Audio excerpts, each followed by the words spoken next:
और अब एक बड़ी खबर लखनऊ से आ रही है, जहां पर चिन्हट में पुलिस और बदमाशों के बीच मुठभेड़ हुई है। बिना नंबर की बाइक पर ये जो तमाम बदमाश थे सवार थे। बाइक रोकने पर बदमाशों ने पुलिस पर फायरिंग कर दी और जवाबी फायरिंग में एक बदमाश के पैर में पुलिस की गोली लगी। धीरेन्द्र कुमार उर्फ जैदी के पैर में गोली लगी है। बाइक पर पीछे बैठे बदमाश कौशलेंद्र सोनी को भी पुलिस ने धर दबोचा है। बदमाशों से एक तमंचा और एक देसी पिस्टल बरामद किया गया है।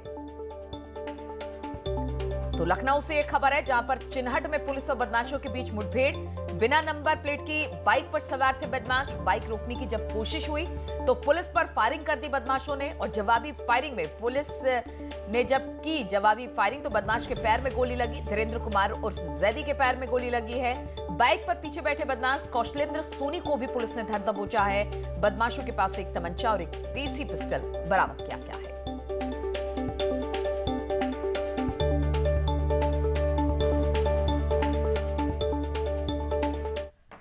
और कुछ ऐसी खबर मेरठ से आ रही है, जहां पर पुलिस और बदमाशों के बीच मुठभेड़ हुई। 50,000 का इनामी बदमाश अजय गिरफ्तार कर लिया गया है। पुलिस की गोली लगने से बदमाश घायल हो गया। घायल बदमाश अजय इस वक्त अस्पताल में भर्ती है। बदमाश से लूट की ज्वेलरी बरामद कर ली गई है। अजय पर कई मुकदमे चल रहे हैं।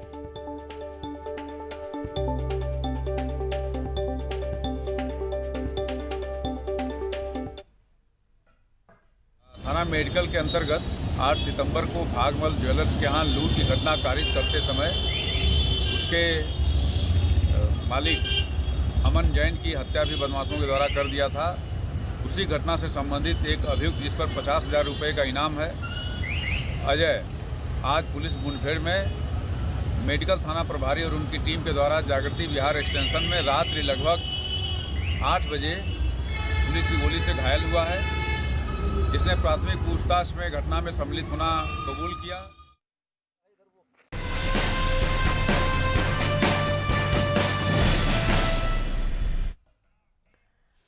और उत्तर प्रदेश में विधान परिषद चुनाव की मतगणना शुरू हो गई है। आज शाम तक 199 प्रत्याशियों की किस्मत का फैसला हो जाएगा।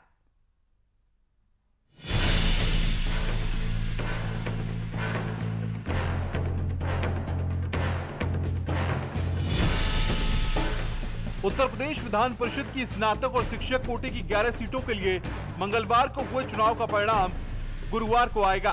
कड़ी सुरक्षा व्यवस्था के बीच राज्य के 72 जिलों में हुए मतदान के बाद कुल 199 प्रत्याशियों की किस्मत बैलेट बॉक्स में बंद हो गई थी। इस दौरान कुल 55.47% वोट पड़े थे। आज वोटों की गिनती हो रही है। दरअसल मई में विधान परिषद की खाली हुई 11 सीटों पर छिटपुट मामलों को छोड़कर मतदान पूरी तरह शांतिपूर्वक संपन्न हो गया था। जहां से भी प्रत्याशियों की शिकायतें आई, उसकी जांच आयोग के द्वारा कराई जा रही है। विधान परिषद में लखनऊ, वाराणसी, आगरा, मेरठ और इलाहाबाद झांसी खंड स्नातक के अलावा लखनऊ, वाराणसी, आगरा, मेरठ, बरेली, मुरादाबाद और गोरखपुर फैजाबाद खंड शिक्षक सीट के लिए वोटिंग हुई थी। आइए अब आपको बताते हैं कि किस सीट पर कितने फीसद वोट पड़े थे।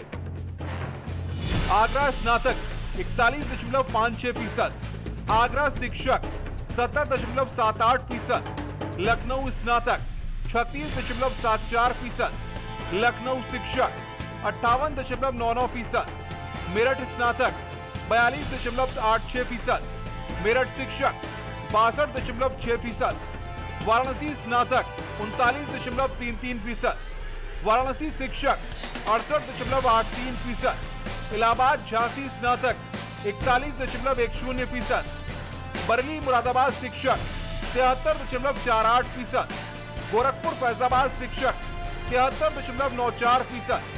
इस चुनाव में वरीयता क्रम में मतगणना होने के चलते समय ज्यादा लगेगा।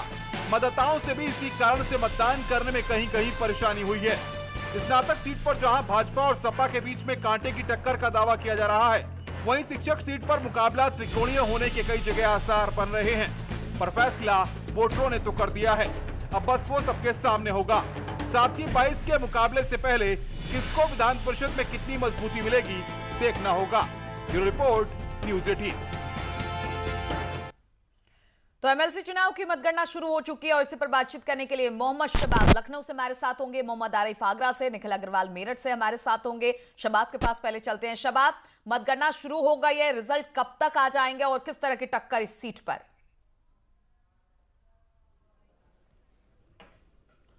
और देखिए, लखनऊ में खंड स्नातक और शिक्षक खंड दोनों ही सीटों की काउंटिंग जो है वो शुरू हो चुकी है। लखनऊ के अलावा 7 और जिले हैं जिनकी एक साथ काउंटिंग जो है लखनऊ के रमाबाई स्थल पर कराई जा रही है। मेरे कैमरामैन आपको तस्वीरें दिखाएंगे कि किस तरह बैरिकेड्स करके पूरे इलाके को सील कर दिया गया है जहां पर काउंटिंग हो रही है। आला अफसरान मौके पर मौजूद हैं और किसी भी तरीके से जो है वो परिंदा पर ना मार सके, इस तरह की सुरक्षा के माकूल बंदोबस्त किए गए हैं। चूंकि चुनाव जो है वो बैलेट पेपर पर होता है नीलू, इसलिए इसके नतीजे आने में थोड़ा वक्त लगता है। कहा यह जा रहा है कि देर रात तक जो है इसके नतीजे आएंगे। हालांकि जो पोलिंग हुई थी परसों, उसमें शिक्षक खंड में तो वोटिंग परसेंटेज बहुत अच्छा रहा था, लेकिन खंड स्नातक में जो है वो उतनी अच्छी जो है वोटिंग परसेंटेज नहीं रहा था। कुल मिलाकर 55% वोटिंग ही हुई थी। अब जब काउंटिंग हो रही है तो बहुत सारे महत्वपूर्ण जो हैं वो सबकी निगाहें जो हैं इन सीटों पर लगी हुई हैं। 11 सीटें हैं जिनके लिए प्रदेश भर में 7 जो हैं वो काउंटिंग सेंटर बनाए गए हैं। तमाम जगहों पर काउंटिंग चल रही है और लखनऊ के जिला निर्वाचन अधिकारी और डीएम, इसके अलावा पुलिस के जो सबसे बड़े अधिकारी हैं वो सारे लोग इस समय मौके पर मौजूद हैं। तो काउंटिंग की शुरुआत हो चुकी है, बैलेट पेपरों की गिनती शुरू हो चुकी है और चूंकि 22 से पहले ये एमएलसी के चुनाव बहुत महत्वपूर्ण भूमिका रखेंगे, क्योंकि एक तरह से ये जो चुनाव है उन्हें गैर राजनीतिक कहा जाता था, लेकिन अब धीरे धीरे माहौल जो है वो पूरा राजनीतिक हो गया है। राजनीतिक पार्टियों ने अपने कैंडिडेट दिए हैं, सपा, भाजपा, कांग्रेस, इन्होंने खुलकर अपने प्रत्याशी उतारे हैं। तो कहीं ना कहीं 22 से पहले इन चुनावों की बहुत अहमियत है और कोई भी राजनीतिक पार्टी चुनाव की बहुत अहमियत है। मतगणना शुरू हो चुकी है, देर शाम तक रिजल्ट आने की उम्मीद की जा रही है। आरिफ भी आगरा से हमारे साथ हैं। आरिफ, यहां पर क्या अब जो मतगणना है वो शुरू हो चुकी है? किस तरह की व्यवस्था मतगणना को लेकर? देखिए नीलू, बिल्कुल मतगणना बिल्कुल शुरू हो चुकी है और जो मतगणना स्थल है उसके ठीक बाहर मैं खड़ा हूँ। ठीक पीछे आप देख सकती हैं ये जो मतगणना हो रही है इसी के अंदर हो रही है। तमाम सुरक्षा के इंतजाम किए गए हैं। देखिए जो एजेंट है उनके आने जाने का भी सिलसिला जारी है और जो कर्मचारी हैं वो भी आने जाने का सिलसिला जारी है।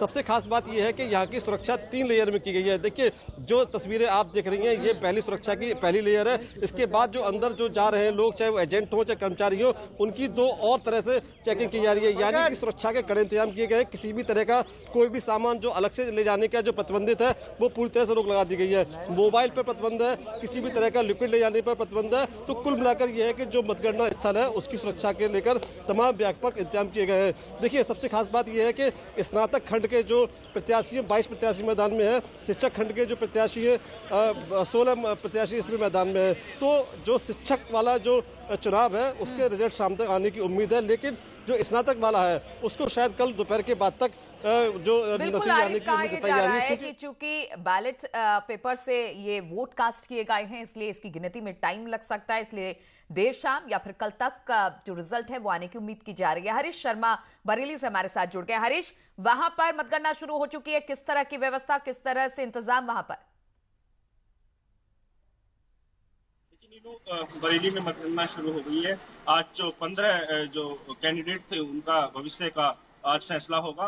पूरी तरीके से मुकम्मल तैयारियां यहाँ पर हैं। सीओज, इंस्पेक्टर्स को सुरक्षा के लिए यहाँ पर लगाया गया है। भारी मात्रा में पुलिस फोर्स तैनात है। बाहर से पाबंदी रहेगी, तमाम इलाका सील कर दिया गया है। जहाँ संजय कम्युनिटी हॉल में यहाँ पर मतगणना शुरू हो गई है। डीएम और एसएसपी दोनों लोग यहाँ पर मौजूद हैं और यहाँ पर भारी सुरक्षा के बीच मतगणना शुरू हो गई है। हालांकि 15 जो कैंडिडेट थे उनके भविष्य का फैसला अभी होना है। लगभग 26,000 ऐसी वोट है जिनकी मतगणना होनी है। अब देखने वाली बात यह है कि कब तक ये रिजल्ट जो है घोषित किया जाएगा। उसके अलावा यहाँ पर मोबाइल प्रतिबंधित रखा गया है और बाहर से कोई भी सामान आप अंदर नहीं ले जा सकते हैं। लगभग 3 लेयर सिक्योरिटी व्यवस्था यहाँ पर बिल्कुल। तो मतगणना के दौरान चाक चौबंद व्यवस्था की गई है। पुलिस के आला अधिकारी भी वहां पर मौजूद हैं ताकि मतगणना को सही तरीके से संपन्न कराया जा सके। अश्वनी मिश्रा झांसी से हमारे साथ हैं। अश्वनी, वहां पर क्या हाल, मतगणना शुरू हो गई है, व्यवस्था किस तरह की वहां पर?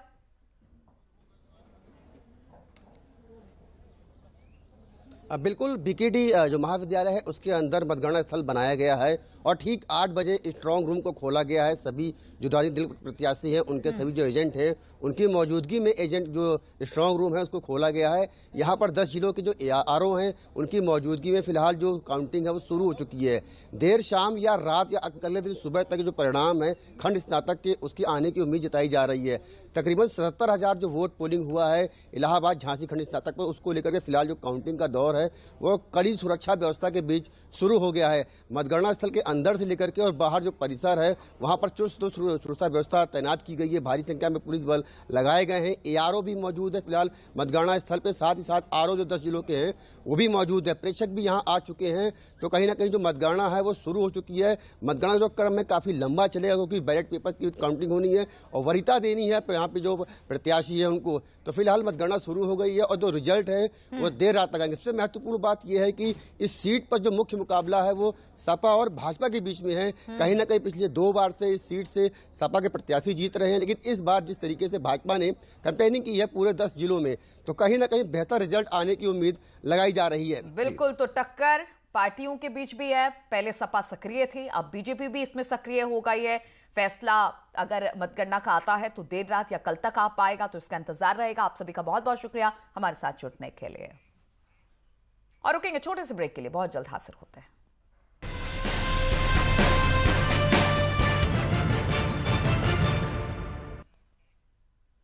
खबर महोबा से लेते हैं, जहां पर बोरवेल में 4 वर्ष के मासूम के गिरने का मामला सामने आया है, जहां 20 घंटे से उस बच्चे का रेस्क्यू चल रहा है।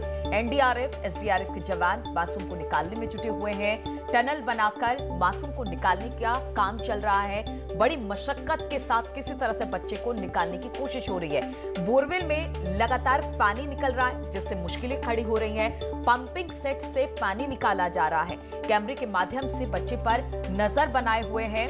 बच्चे में किसी तरह की कोई हरकत देखने को नहीं मिल रही है, जो कि चिंता का विषय है। कुलपहाड़ कोतवाली के बुधौरा गांव का ये पूरा मामला है, जहां पर 20 घंटे से ज्यादा हो गए हैं एक बोरवेल में उस बच्चे को फंसे हुए।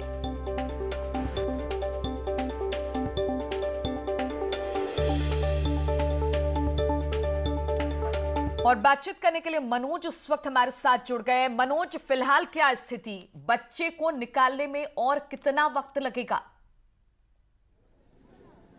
अब वो क्षण आने ही वाले हैं। जी नीरू, मैं आपको बता दूं, अब वो क्षण आने ही वाले हैं जब बच्चा हम सबके सामने होगा। आप साफ देख सकते हैं कि यहाँ पर जो परिवार वाले हैं, गांव वाले हैं, वो एकजुट हो गए हैं और उनका रो रो कर बेहाल है। सभी की स्थिति बहुत बेकार हो चुकी है। आप साफ देख सकते हैं तस्वीरों के माध्यम से, हमारे करोड़ों दर्शक इस बात को देख सकते हैं, समझ सकते हैं कि इन परिजनों का क्या हाल है। तमाम ग्रामीण उस बच्चे की एक झलक देखने के लिए ललायत हैं और एक प्रयास कर रहे हैं कब ये बच्चा हम सबके सामने हो। तो ये कहीं ना कहीं NDRF, SDRF और जिला पुलिस और प्रशासन की संयुक्त प्रयास है, जिससे कि ये बच्चा अब कुछ ही पलों के बाद हमारे सामने होगा। बिल्कुल मनोज, बताया जा रहा है कि एक टनल बनाकर बच्चे तक पहुंचने की कोशिश हो रही है, लेकिन मुश्किल ये आ रही है कि लगातार पानी भर रहा है, जिससे उसे निकालने में दिक्कत हो रही है।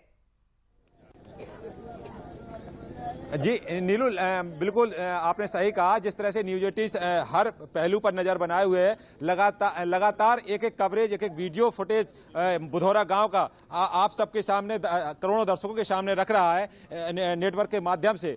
तो इसमें आप साफ देख सकते हैं कि अभी भी NDRF की टीम टनल के अंदर है, कुछ टीम बाहर है और स्वास्थ्य विभाग की जो टीम है वो स्ट्रेचर का इंतजाम पूरा कर चुकी है कि बच्चे को तुरंत लाकर और उसको एम्बुलेंस के माध्यम से तत्काल ही उसको सेफ किया जाए। मनोज, बच्चे में किसी तरह की हरकत हो रही है? बच्चे की हरकत क्या कैमरे में कैद हो रही है? कुछ इस बारे में जानकारी? अभी तक नीलू, मैं आपको बता दूं, किसी भी तरह का NDRF की तरफ से कोई स्थिति स्पष्ट नहीं हुई है। उन्होंने पहले भी ये कहा था और अभी भी उसी बात पर अटल है। वो कह रहे हैं कि हम अभी तक कोई हलचल बच्चे की हरकत में नहीं आई है और लगातार ये सब जो गांव वाले हैं, आप साफ देख सकते हैं, काफी निराश हो गए हैं, रो रो का बेदम है और इनका सब एक ही कहना है कि जल्द से जल्द हमारी आंखों के ताले को हमारे सामने लाया जाए और हमें सौंप दिया जाए। तो ये कुल मिला के कहेंगे कि ये जो ये माँ है, इनका क्या स्थिति है, इनसे जानते हैं हम। माता जी, माता जी क्या लग रहा है आप बच्चे को लेके? हमको तो निकाल इस तरह क्या लग रहा है आपको? निकाल के दिखाना चाहिए हम लोगों को कैसा निकलता है। अब जैसे 20 घंटे से ज्यादा का समय हो गया तो क्या लगता है, क्या आशा है आपसे, ईश्वर से क्या प्रार्थना? हमें तो गांव वाले कह रहे बच्चा नहीं है, ऐसी झूठी आशा को क्या करिए, हमारी सहारे की लटिया तो टूट गई। देखिए नीलू, उनका साफ ये कहना है कि हमारे सहारे की जो लाठी थी वो कहीं ना कहीं टूट गई है। आज हम बहुत निराश हुए हैं। बिल्कुल, ये परिजन आज होते जा रहे हैं मनोज। और सबसे बड़ी बात है कि इस तरह की बोरवेल में गिरने की घटनाएं लगातार होती है, कहीं ना कहीं इसमें लापरवाही भी बहुत ज्यादा है। किस तरह से, कब की बात है कि बच्चा वहां पर था और इस बोरवेल में गिरा, कुछ इस बारे में भी बताइए। जी ये देखिए नीलू, ये घटनाक्रम कल दोपहर 1 बजे का है, जब ये बच्चा अपनी मां के साथ खेत के पास बने बोरवेल के पास खेल रहा था। वहाँ एक अमरूद का पेड़ भी है जिसके पास वो बच्चा खेलते खेलते आ गया और अचानक जो है वो बोरवेल गड्ढे के पास जाकर उस गड्ढे में समा गया। इसके बाद जैसे ही परिजनों को इस बात की भनक लगी, उन्होंने तत्काल प्रशासनिक आला अधिकारियों को इस बात की सूचना दी। तत्काल कुलपहाड़ कोतवाली पुलिस जैतपुर चौकी प्रभारी मौके पर पहुंचे और जीसी मशीनों के द्वारा इस बिस्तर पर मिट्टी को हटाने का काम किया गया। तो इसके बाद करीब रात को 11 बजे एनडीआरएफ एसडीआरएफ की संयुक्त टीम महोबा पहुंची। इस 46 सदस्यीय टीम के एक जवान ने पूरी रात जिस तरह से मेहनत की है वो काबिल तारीफ है और हर वो संभव प्रयास किया है कि जितने जल्द से जल्द हो सके हम इस बच्चे को सकुशल बाहर निकाल सकें। अभी भी आप देख सकते हैं कि पूरी तैयारी है और किसी भी क्षण नीलू हमारे सामने वो पल आ सकते हैं जब घनेंद्र और जिसे नीजू टीम ने नाम दिया है बाबू, वो हमारे सामने होगा। बिल्कुल, चलिए इस पर आपसे अपडेट लेते रहेंगे मनोज, लेकिन एक छोटी सी लापरवाही के कारण ये बच्चा बोरवेल में गिरा। अब पूरी तरह से कोशिश है कि इस बच्चे को जल्द से जल्द बाहर निकाला जा सके। तो इसी के साथ इस बुलेटिन में फिलहाल इतना ही। रुकेंगे छोटे से ब्रेक के लिए, लेकिन ब्रेक के बाद भी लगातार यहां खबरों का सिलसिला जारी है।